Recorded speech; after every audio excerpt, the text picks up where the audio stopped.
last time we did one of these tier lists, we did, in my opinion, the greatest wrestling stable of all time.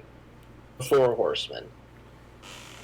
Say what you want about them. Arguably, they're at least in everyone's top five. But I would say that the argument for top stable of all time is usually between the NWO and these guys right here. Generation X. We have our tiers here. Since there's less members, we've got S, A, B, C, and Suck It. And I know that as you're looking at this, you see some questionable names here. But we'll get to those. We'll explain. One that I know that people are going to question why is she off the list is Tori. And we have Green Kane. We have X-Pac. Pretty much that's all she was their significant other. Tori is kind of a blip on the DX history, and she is a insignificant piece in wrestling history. But let's get to the list. Suck it.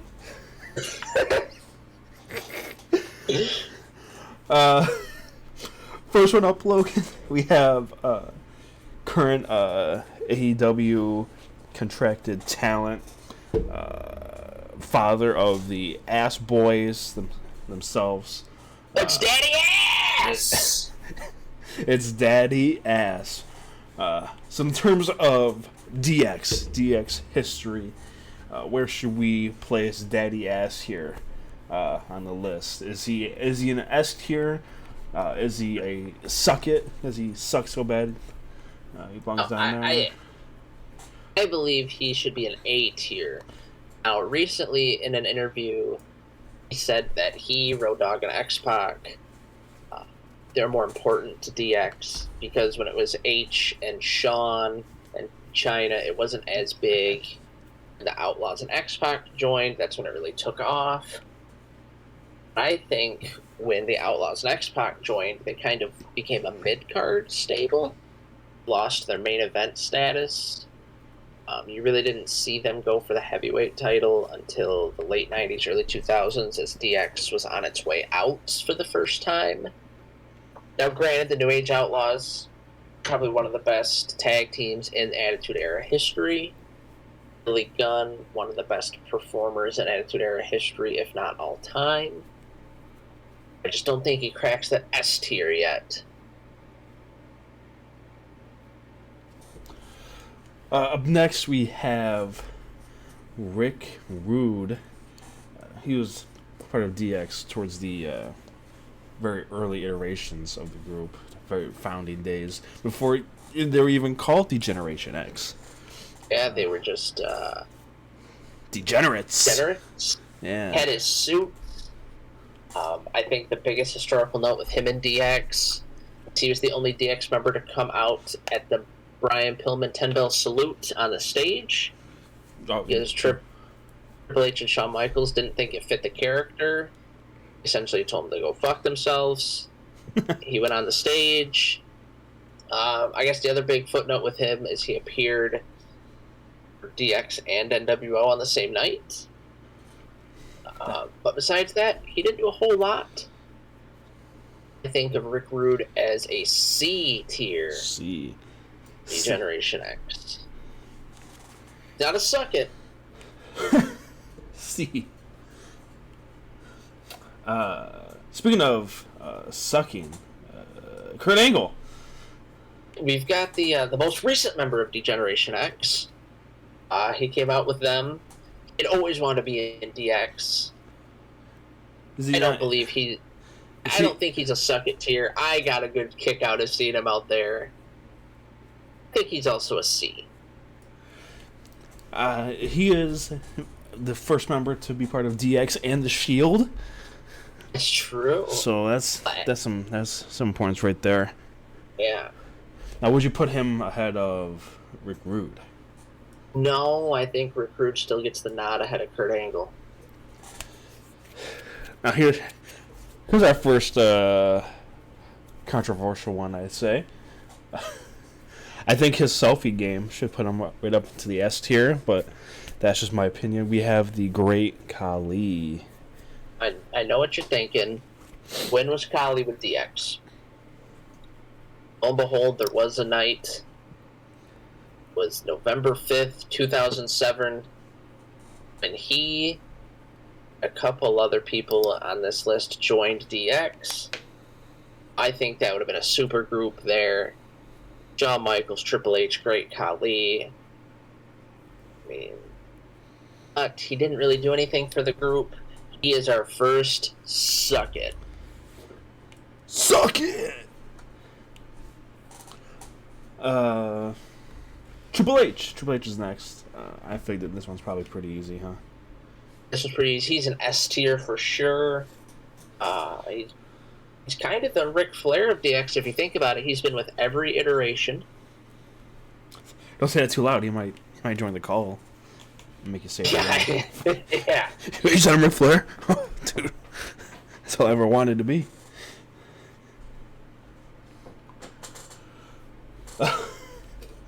Up next we have X-Pac. Six-Pac? 1, 2, 3 kid. I think he... Probably the most important moment of DX history. It's when Triple H came out, talked about, you call your friends, you call your family, call the clique. Then he came out. It was really the reformation of DX after Shawn Michaels lost his smile for the third or fourth time. Might be a little controversial here considering where I put Billy Gunn, but I'm going to say X-Pac is an X or an S tier for DX. Wow. Even though he did get that X-Pac heat, he was always associated with him. He's the babyface for sure, especially when DX left the group and turned on him. I honestly think if maybe he would have stayed on the straight and narrow, could have had his own version of DX once Triple H and Chyna left. As we know, he did have the party lifestyle. He rubbed people the wrong way. You know how the story goes. Yeah. Rub some people the right way, too. Yeah. His tag team partners up here next. We have the green and black DX Kane. So, Kane helped DX out. As you said, he was a partner of X-Pac's. It was an interesting time. The picture we have here, urban legend, big myth that he had the green attire made for him. Glenn Jacobs himself actually said that this was false. This never happened. I think that Kane also is going to go into the C tier with Rick Rude and Kurt Angle.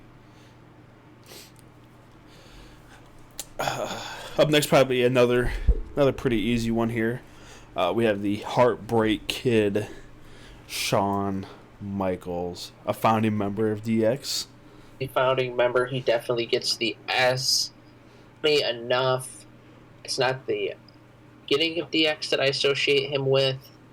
I associate because I watched it as it was happening when he and Triple H reformed it in 2006. First, you got the teases at WrestleMania 22. Triple H crotch chopped Cena. Michaels crotch chopped McMahon. Then the Spirit Squad was out, taking out Triple H. Vince went to call out the last member. I think it was Mikey. They got thrown onto the ramp. John looked at Vince, did his weird little run down the ramp. Then DX was reformed for the first of like 3 times in the 2000s. That was I have very good memories of that DX, and a lot of people hate on it. It's like, oh, it's the PG DX or whatever. But that first initial run, like when we were kids growing up, that shit was hilarious. The Vince Loves Cox scene. I always think of the 4th of July cookout too that they had in the parking lot there. That one's always funny to me. Just Shawn Michaels acting dumb was, I don't know, it was always funny to me for some reason. I even think in 2008, 2009 when they got back together again, they won the unified tag titles. I liked that. Triple H and Shawn, always good together. Coming up next, we have Road Dogg. Now, I know what you're thinking. Billy Gunn's an A. That means Road Dogg has to be an A. We got Road Dogg at a B here. Oh. I always thought he's the weakest link of the core DX members. But Logan, he does the thing. He does. Oh, ladies and gentlemen. Yeah. It's the only thing he does. And it's kind of a shame because he comes from the Armstrong family. His dad, Bullet Bob, legendary wrestler. His brothers, Brad and Scott. Brad, possibly one of the best in-ring performers of all time. I think Road Dogg is lucky to have been associated with people like DX, like Jeff Jarrett. He's a B tier because the Outlaws are so good. He's not on the same level of Billy Gunn. He's not daddy ass. Nope. Up next, we have Hornswoggle. Hornswoggle, the mascot. The mascot of DX. Did he sue them to be the mascot? I remember, like, he took Triple H to court or something. Yeah, they had the mini court thing. Yeah. Yeah, he's a suck it tier. Oh, poor Swoggle. What's the right height for that tier? Let's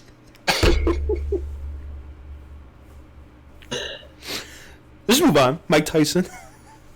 Mike Tyson. That fit. Yeah. He was DX for a while. Looked like he and Austin were going to come to blows. Eventually, he did turn on DX. But I do think this stuff leading up to WrestleMania, and if you remember, he rejoined DX when he was a Raw general manager. Turned on Jericho. I give Mike Tyson also a B tier. Mike Tyson a B tier.